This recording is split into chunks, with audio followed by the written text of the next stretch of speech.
Right now, they are out in force. Hundreds of people are at the Rhode Island State House, where lawmakers are considering several gun bills. With both sides for and against an assault weapons ban turning out in force tonight. NBC 10's Gabrielle Caracciolo reports live tonight that we've seen this before. Gabrielle?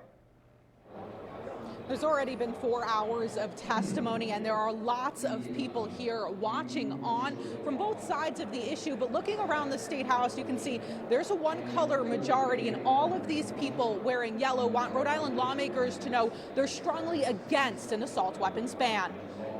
It's our Second Amendment right to protect ourselves and our family and our loved ones. William Worthy is one of many at the Rhode Island State House testifying against an assault weapons ban. He owns a gun store. 60% of my business would go away. For years, Rhode Island lawmakers have been trying to pass a ban, but the bills haven't made it out of committee. We're hopeful that finally this year we'll do what every state surrounding us has done already. Tony Moratini is here with Moms Demand Action. If this stops one person from being able to buy one of these weapons who maybe had something bad in mind, it's worth it, especially if that person was heading to my granddaughter's school. This year could be different. Senate President Dominic Ruggiero has signaled he's willing to consider it, and Governor Dan McKee even put it in his proposed budget. It's a little different approach.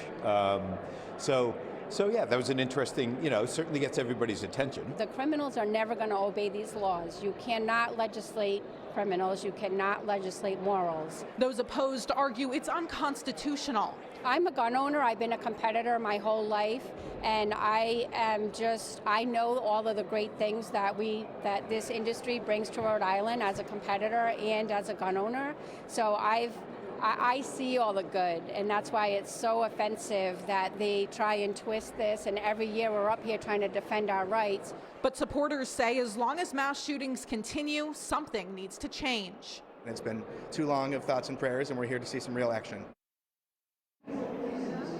Now, there won't be any final decision made here at the State House tonight, but there's already been at least a little win for gun owners. One of their biggest complaints about the assault weapons ban is that in the original text of the bill, it said that anyone who owns a firearm legally, currently, that would be redefined as an assault weapon would have to register it with the state within a year. Lawmakers have already said they're planning to do away with that part so that if you currently own a legal firearm that would be redefined as an assault weapon, you would not have to do anything if this passes. In Providence, Gabrielle Caracciolo, NBC 10 News.